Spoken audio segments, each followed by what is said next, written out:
तो ये शुरू करते हैं बिल्कुल जीरो से सुपर हीरो। लेकिन याद रखिए, रटना नहीं है, समझना है, सिर्फ समझना है।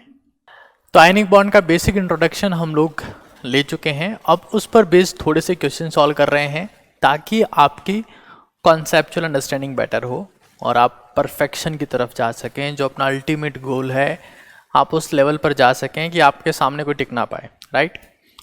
तो एक बार कुछ बेसिक क्वेश्चंस देखते हैं, फिर अपन थोड़ा सा आगे चलते हैं, राइट।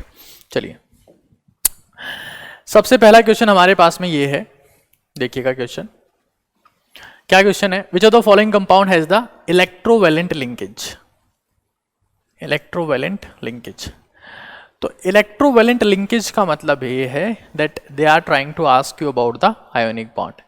आयोनिक बॉन्ड का दूसरा नाम होता है प्यारे बच्चों, आयोनिक बॉन्ड को हम लोग और क्या कहते हैं, इलेक्ट्रोवैलेंट। इलेक्ट्रोवैलेंट क्यों? क्योंकि यहां पर जो भी हमारे पास में आयनिक बॉन्ड का फॉर्मेशन करता है तो चार्ज डेवलप होता है। अगर आपके पास मेटल है तो पॉजिटिव चार्ज आएगा, नॉन मेटल है तो नेगेटिव चार्ज आएगा, है ना। तो चार्ज या आयन, उसको रिप्रेजेंट करने के लिए आप इलेक्ट्रोवैलेंट वर्ड भी यूज करते हैं, राइट। क्या होता है कि जो हमारे पास में वैलेंसी जो होती है वो दो टाइप की हो सकती है, एक इलेक्ट्रोवैलेंसी और एक कोवैलेंसी, ठीक है। इलेक्ट्रोवैलेंसी का मतलब ये होता है कि किस एलिमेंट ने कितने इलेक्ट्रॉन रिलीज किए हैं या एक्सेप्ट किए हैं। जैसे सोडियम है, उसकी इलेक्ट्रोवैलेंसी कितनी है, एक। क्यों? क्योंकि सोडियम जो है उसका कॉन्फ़िगरेशन क्या होता है, 281, ठीक है। तो उसके पास में दो ऑप्शन है, या तो वो Na+ बना ले तो उससे कॉन्फ़िगरेशन क्या हो जाएगा 28, या फिर वो Na-7 बना ले तो उससे कॉन्फ़िगरेशन क्या हो जाएगा 288। समझ रहे हैं आप लोग।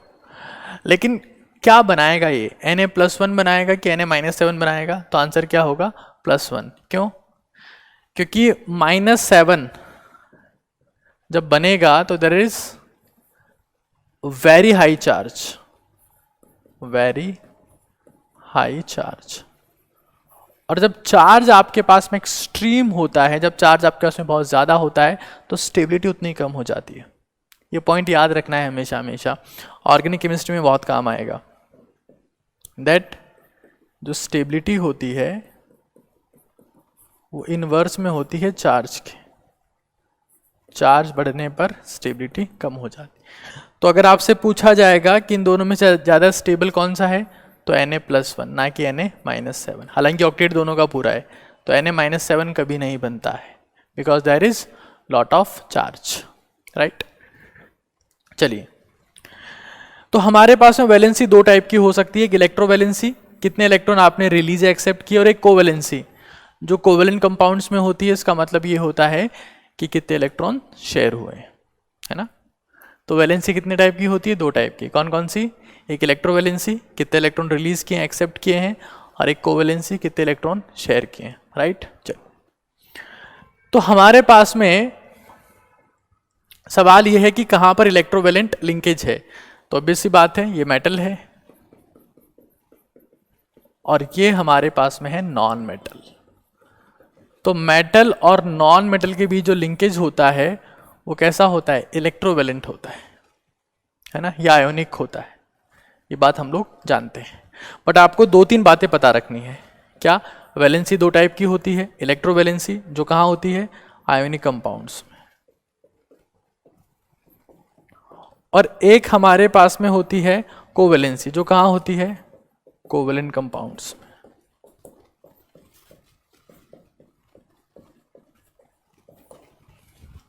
ठीक है। आयोनिक बॉन्ड का दूसरा नाम क्या होता है? तो आयोनिक बॉन्ड को आप इलेक्ट्रोवैलेंट बॉन्ड भी कहते हैं। आयोनिक बॉन्ड को क्या कहते हैं? Electrovalent bond, right. और सबसे इंपॉर्टेंट चीज ये कि सोडियम के पास में ऑक्टेट पूरा करने के लिए दो ऑप्शन है, आइदर इट फॉर्म्स Na+1 और फॉर्म्स Na-7। तो सोडियम क्या बनाता है, ये बनाता है Na+1 नॉट -7, ठीक है ना। +1 क्यों बनाता है, क्यों, क्योंकि चार्ज कम है, जब चार्ज कम होगा तो स्टेबिलिटी ज्यादा होगी, राइट। चलिए एक और क्वेश्चन देखते हैं।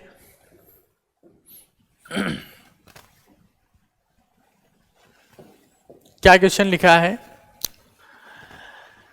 The electronic configuration of the 4 elements L P Q R, ये आपको दिया हुआ है। L 1s2 2s2 2p4 है, तो L को अपन लोग क्या बोल सकते हैं, L इज ऑक्सीजन। Q क्या दिया हुआ है, 3s2 3p5 तक, मतलब Q क्या हो गया, Q is chlorine. 1 second, chlorine, ठीक है। P क्या हो गया हमारे पास में, तो 3s1 है, मतलब 281 हो जाएगा ये, तो P हमारे पास में है सोडियम, ठीक है। और R हमारे पास में हो गया 3s2 तक, तो R हमारे पास में है मैग्नीशियम, ठीक है। इतना क्लियर है सब लोगों को।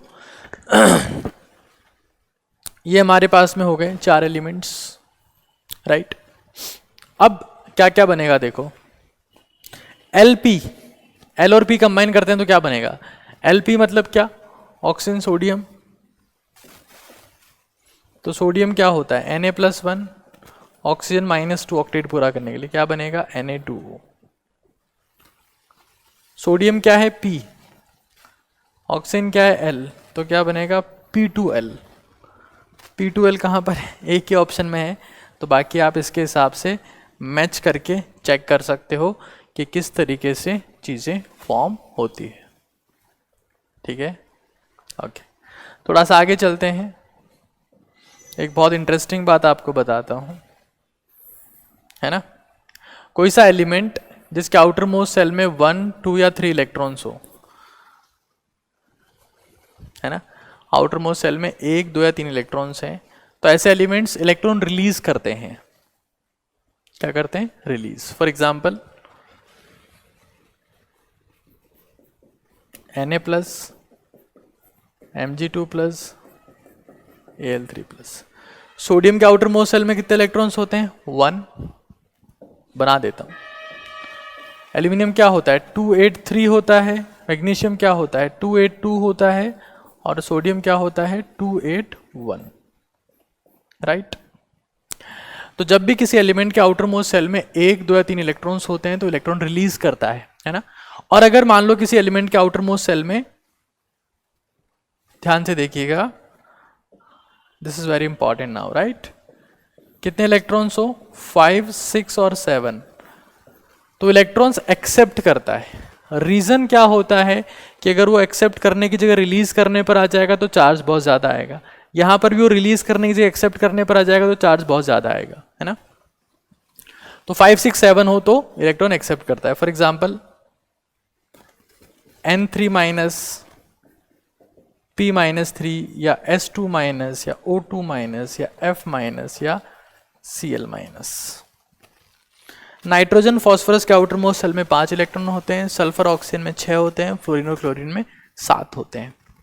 तो इंटरेस्टिंग बात है कि कब इलेक्ट्रॉन रिलीज करेगा, कब एक्सेप्ट करेगा, it depends on the number of electrons in the outermost shell. So it is very very important thing, hopefully आप लोग ध्यान रखेंगे। बहुत सुपर कॉन्सेप्ट है ये, मतलब क्या,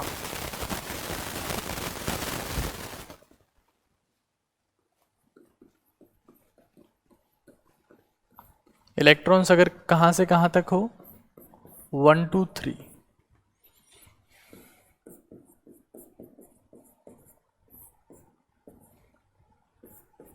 5 to 7,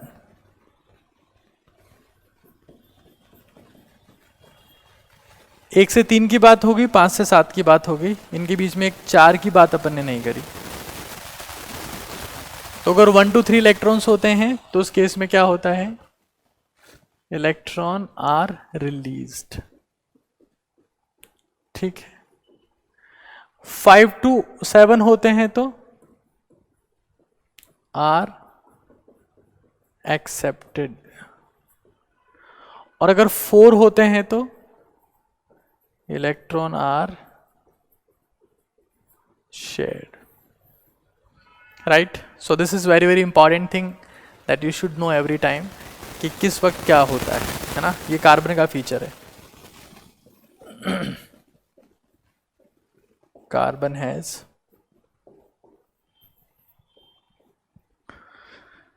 तो कार्बन 99% टाइम इलेक्ट्रॉन्स को शेयर ही करना चाहता है ना, इलेक्ट्रॉन रिलीज करना चाहता है ना एक्सेप्ट करना चाहता है. रिलीज करने के लिए 1 2 3 होनी चाहिए और एक्सेप्ट करने के लिए 5 6 और 7. चलिए नेक्स्ट क्वेश्चन देखिए.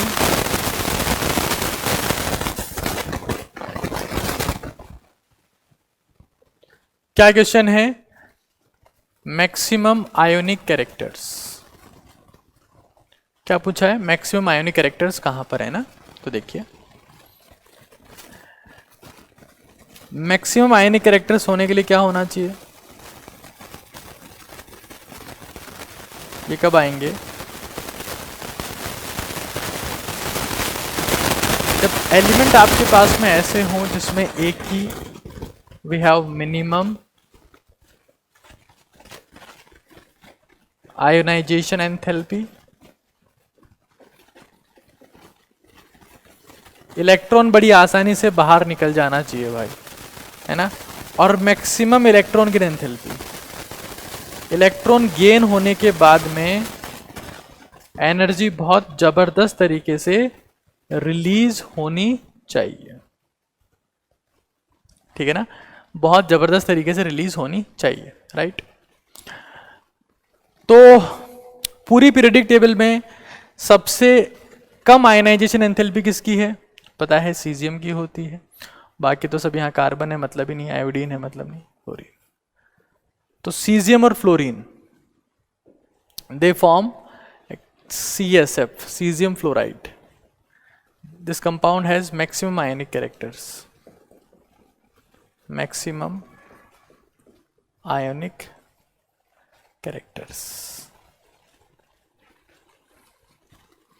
सीजियम फ्लोराइड में मैक्सिमम आयनिक कैरेक्टर्स हैं because caesium is element with minimum ionization enthalpy, right, और फ्लोरीन तो आपके पास में है, ठीक है.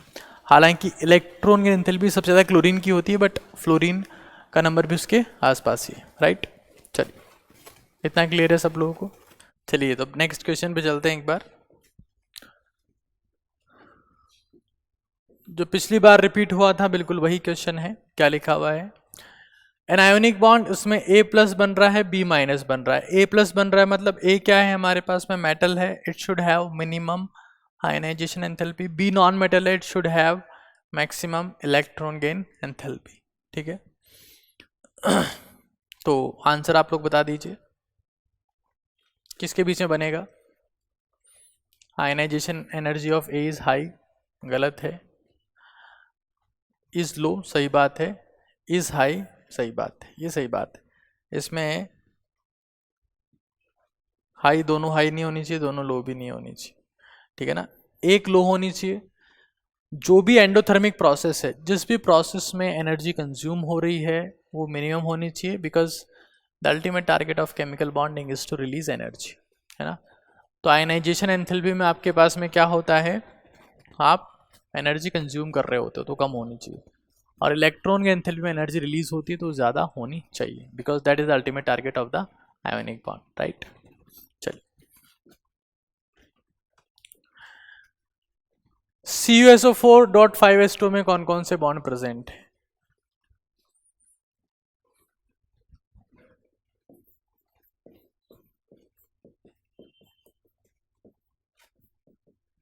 इसको हम लोग कहते हैं ब्लू विट्रियॉल, नीला थोथा.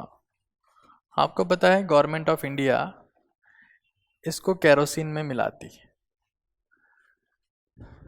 ताकि उसका कलर डीजल से अलग हो सके और लोग डीजल में केरोसिन मिक्स ना कर सके. आपको पता है केरोसिन इंडिया में सिर्फ गवर्नमेंट ही बेचती है, तो गवर्नमेंट इसको डिफरेंशिएट करने के लिए इसमें केरोसिन में ये ऐड करती है ब्लू विट्रियॉल, और उसकी वजह से केरोसिन ब्लू होता है, वरना पेट्रोलियम प्रोडक्ट ब्लू नहीं होते, राइट. तो CuSO4 में कौन से बॉन्ड प्रेजेंट हैं, तो मैं आपको बता देता हूं। इसकी स्ट्रक्चर कुछ ऐसी होती है।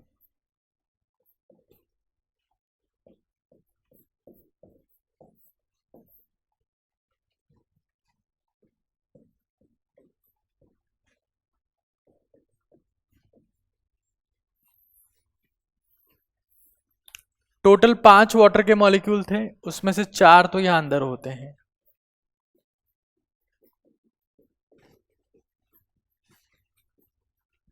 और एक ये बाहर होता है।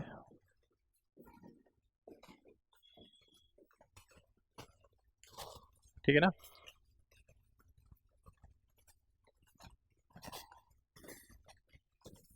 ब्लू विट्रियोल में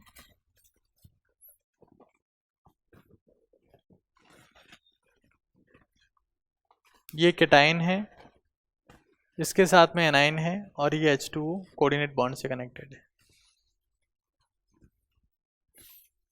तो यहां पर क्या क्या हो गया, आयोनिक बॉन्ड होता है, बिल्कुल होता है। किसके बीच में होता है, ये केटाइन हो गया और ये एनाइन हो गया।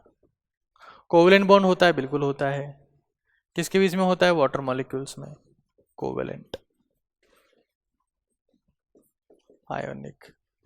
और क्या कोऑर्डिनेट बॉन्ड भी होता है क्या, तो बिल्कुल होता है। कहाँ होता है, देखो एक बार। तो जो Cu2+ है उसको H2O, 5 H2O, सॉरी 4 H2O, एक तो बाहर की तरफ है,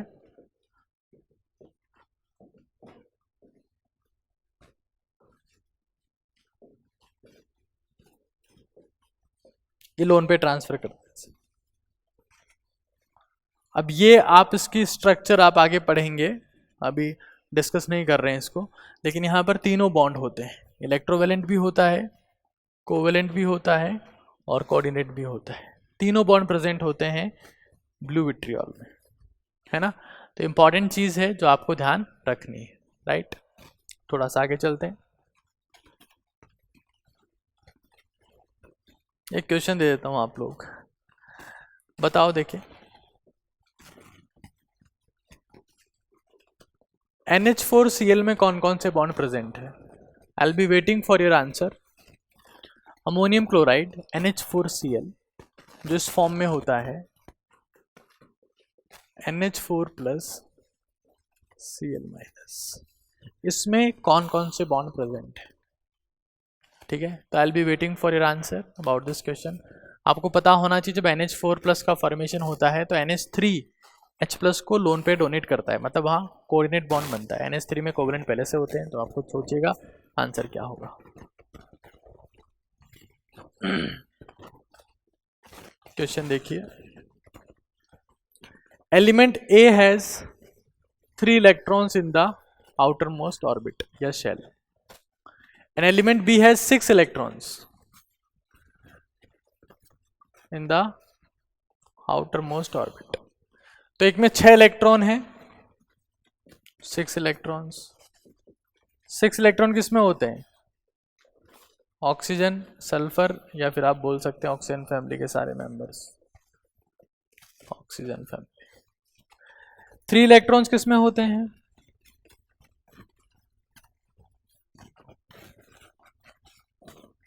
बोरोन, एल्यूमिनियम, या फिर आप बोल सकते हैं पूरी की पूरी बोरोन फैमिली, राइट। तो अगर ऑक्सीजन फैमिली और बोरोन फैमिली कंबाइन करती है तो आप लोग जानते ही हैं, ये 3 इलेक्ट्रॉन आउटर मोस्ट शेल में है, तो 1 2 3 होते हैं तो इलेक्ट्रॉन रिलीज होते हैं, +3 बनाएगा। 5 6 7 होते हैं तो एक्सेप्ट होते हैं, -2 होगा। वैलेंसी एक्सचेंज क्रिस क्रॉस हो गया, Al2O3।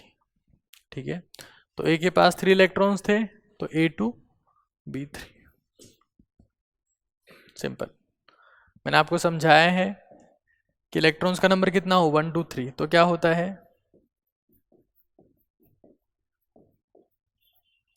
और इलेक्ट्रॉन्स का नंबर अगर कितना हो, 5 6 या 7 हो, तो उस केस में क्या होते हैं, इलेक्ट्रॉन एक्सेप्टेड। कितने एक्सेप्टेड होते हैं, 2। क्यों होते हैं, टू कंप्लीट द ऑक्टेट। तो ये बात आपको पता है पहले से, ठीक है ना। चलिए आगे चलते हैं।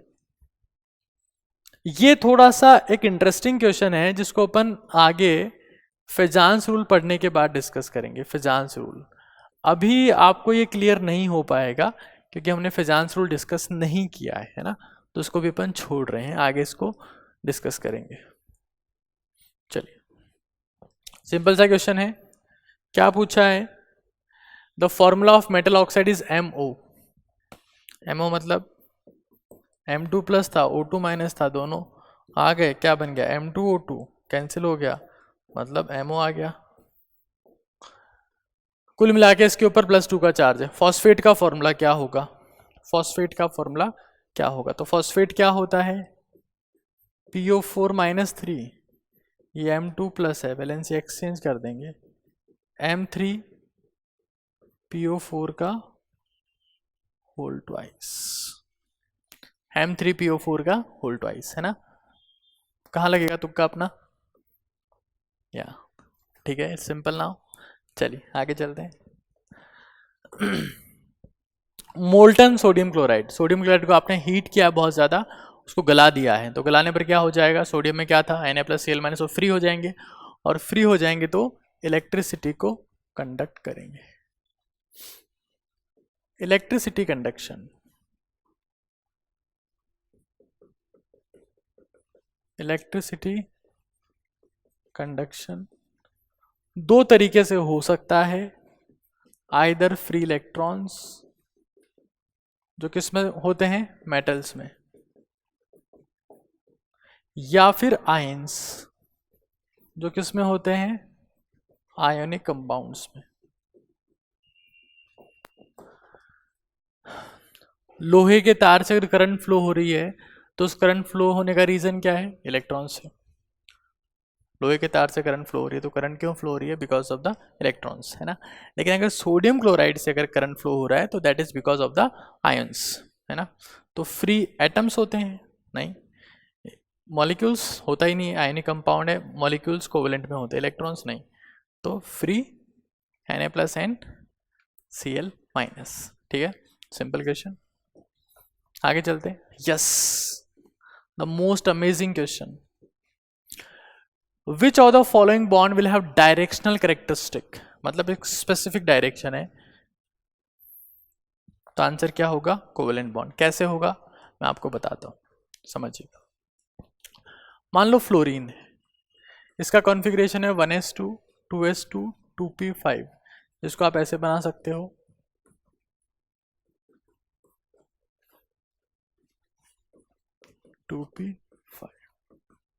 मान लीजिए px ऑर्बिटल है, py ऑर्बिटल है, pz है, ठीक है। दूसरा फ्लोरीन है, उसमें भी सेम कंडीशन होगी। तो अगर एक फ्लोरीन एटम यहां पर है, फॉर एग्जाम्पल ये फ्लोरीन एटम,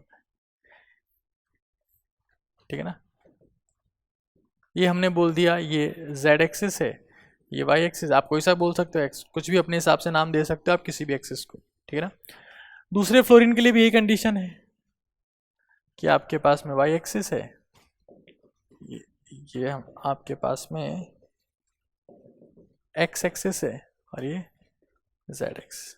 तो अगर ये दो फ्लोरीन आपस में बॉन्ड बनाना चाहते हैं तो ओवरलैपिंग ऑब्वियस सी बात है pz ऑर्बिटल्स के बीच में होगी, ठीक है, क्योंकि pz में ही अनपेड इलेक्ट्रॉन था। जिस ऑर्बिटल में अनपेड इलेक्ट्रॉन होता है ओवरलैपिंग एट द एंड वही करता है, तो पता है आपको। तो ओवरलैपिंग हमेशा कौन सी एक्सिस पर होगी? z एक्सिस पर, है ना। तो क्या बोलेंगे? Covalent bond on z axis. तो अगर मैं आपसे पूछता हूं कि फ्लोरीन फ्लोरीन के बीच जो कोवेलेंट बॉन्ड बना है, क्या आप उसकी डायरेक्शन बता सकते हैं? यस। कहां पर है? z एक्सिस पर है, फिक्स है। आयोनिक बॉन्ड कैसा होता है? Always non directional, always non directional.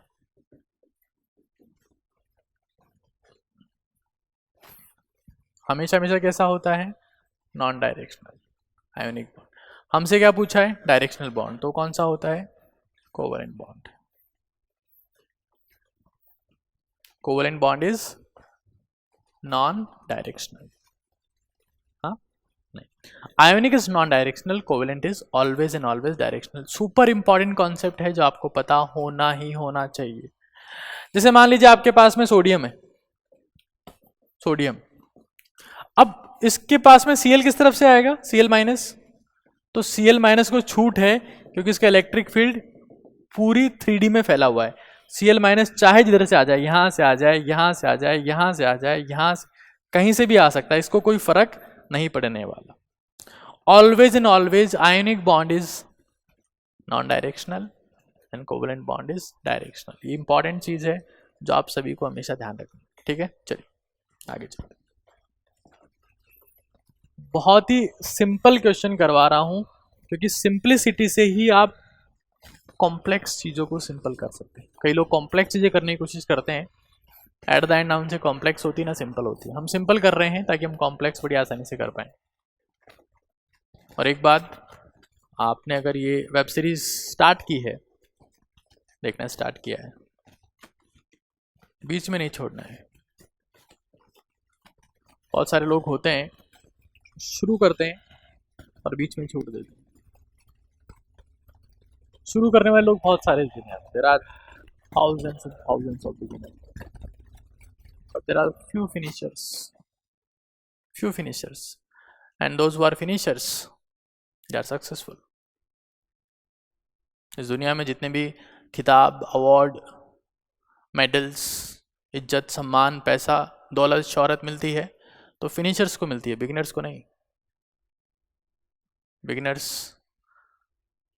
कुछ नहीं मिलता उन्हें। तालियां फिनिशर्स के हक में होती है हमेशा हमेशा। इस बात को याद रखिएगा, आपको सीखेंगे when you finish it.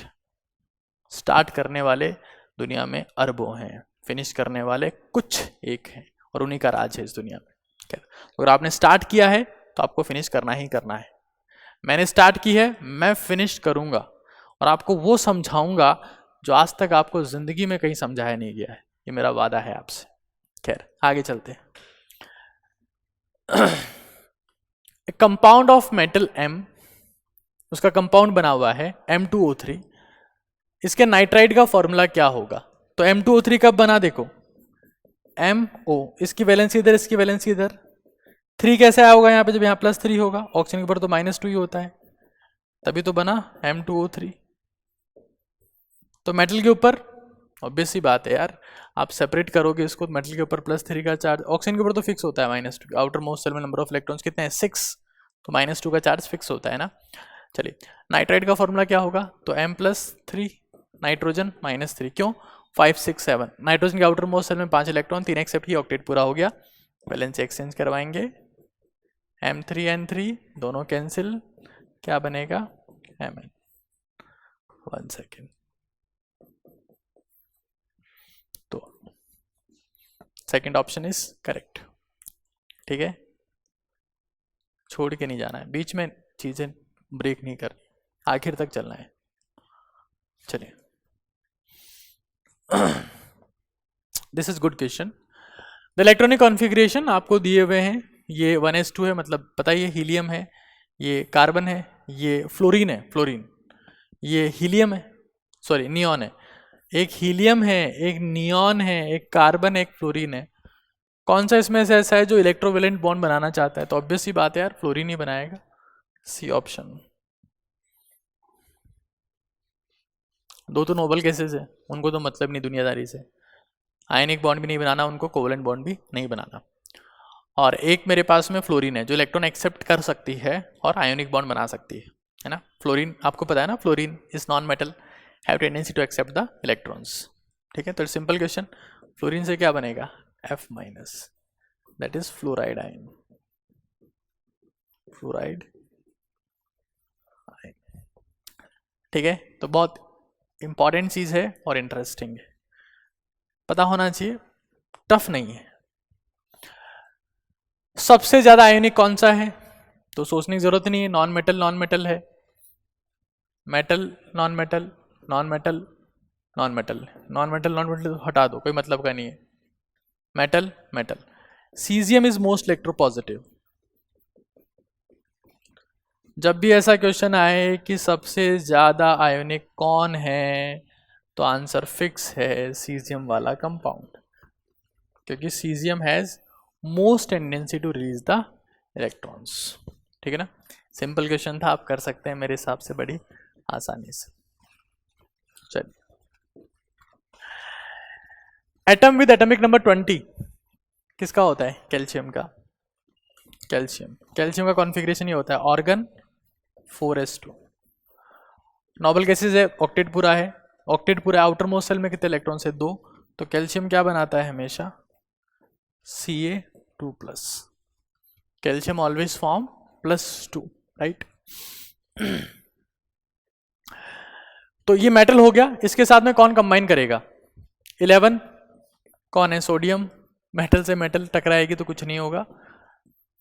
Organ interested ही नहीं किससे टकराने में। 10 नियॉन, मुझे कोई मतलब नहीं दुनियादारी से। 16 sulphur, yes I want to, I am ready. Sulphur is non metal, is ready to connect with the calcium. तो Ca2+ यहाँ हो गया, S2- यहाँ हो गया, वैलेंसी एक्सचेंज हो गया, क्या बन गया? Cas, that is calcium sulphide, है ना। कई लोग पूछ रहे थे कि सर वेब सीरीज लेट क्यों हो गया, तबीयत ठीक नहीं था मेरा, और अब मुझे लग रहा है that I am pretty recovered now. मैं पिछले 1.5-2 महीने से ही ऐसा ही चल रहा है, तबीयत ठीक नहीं है, but now I am very fine. I started a serious exercise routine now, और खाना भी ठीक ठाक खा रहे हैं, तो everything will be fine hopefully. But बिल्कुल ठीक नहीं था, मैं रिकॉर्ड भी कर रहा था, तो आई नो मेरी एनर्जी बिल्कुल ज़ीरो थी, कुछ था ही नहीं, बट मैं रिकॉर्ड कर रहा था। But now I am fine. आप लोग की दुआ है, शुभकामनाएं हैं जिसकी वजह से मैं ठीक हूँ, but I will be continue now, है ना, I will be continue now. और दूसरा, वो एक जो बुक चल रही है जीत की रणनीति, आपको पता ही है, मैं उसके ऊपर बहुत ज़्यादा मेहनत की मैंने, और तबीयत खराब होने का रीज़न बेसिकली वही है। मैं सोच रहा था कि बच्चों को एक इस क्वालिटी की बुक दी जाए जो उनकी ज़िंदगी की हर प्रॉब्लम सॉल्व कर दे, उन्हें किसी टीचर से बात करने की ज़रूरत ना पड़े, किसी यूट्यूबर की वीडियो देखने की ज़रूरत ना पड़े, अपने पेरेंट्स से बात करने की ज़रूरत भी ना पड़े, वो खुद अपनी प्रॉब्लम सॉल्व कर लें। और उसमें बहुत एफर्ट लगा यार, बहुत एफर्ट। और उसके कुछ आर्टिकल्स में शेयर भी करता रहता हूँ। तो जीत की रणनीति, जीत फॉर जेई की रणनीति में वहाँ पर नीट है, तो मैंने उसके लिए बहुत मेहनत की है, बहुत ज़्यादा मेहनत की है, और वही रीज़न रहा, जब भी आप किस चीज़ में ज़्यादा एफर्ट लगाते हैं तो आपकी तबीयत खराब हो जाती है। तो खैर, मैं वेब सीरीज़ में उससे ज़्यादा मेहनत करूँगा, ये मेरा आपसे प्रॉमिस है। खैर, तो आंसर हो जाएगा कैल्शियम सल्फाइड, ठीक है ना। आगे चलते हैं। The pair of electrons which on, पता है एक और चीज़ मैं आपको बता देता हूँ, आप ये क्वेश्चन ट्राई करिएगा एक बार, आप करते रहिए इसको ट्राई, सिंपल क्वेश्चन है, कर सकते हैं। कई लोग पूछते हैं कि आप वेब सीरीज़ क्यों लाते हो, क्योंकि जिन बच्चों को आता है कुछ, उनको पढ़ाने के लिए बहुत सारे टीचर्स हैं दुनिया में। जिनको कुछ नहीं आता है, जो स्क्रैच से सीखना चाहते हैं, जो स्क्रैच से एक्सट्रीम पे जाना चाहते हैं, स्क्रैच से टॉप करना चाहते हैं, जीरो से सीख के हीरो बनना चाहते हैं, जीरो से सीख के रैंक 1 का जिनका ड्रीम है, जीरो से सीख के जो टॉप 10 में रैंक लाना चाहते हैं, जो एडवांस फोड़ना चाहते हैं, नीट फोड़ना चाहते हैं, KPI क्रैक करना चाहते हैं, ओलंपियाड्स क्रैक करना चाहते हैं, उनको बेसिक से एडवांस तक ले जाने का मेरा गोल है। दैट इज अल्टीमेट टारगेट कि वेब सीरीज लॉन्च की जाती है। Otherwise I can simply teach the chapter, उससे कुछ फ़ायदा नहीं होगा। खैर, तो आई विश कि आप काम कर पाए। क्या पूछा है? आयोनिक कंपाउंड कहाँ बनेगा? मेटल मेटल नहीं बनेगा,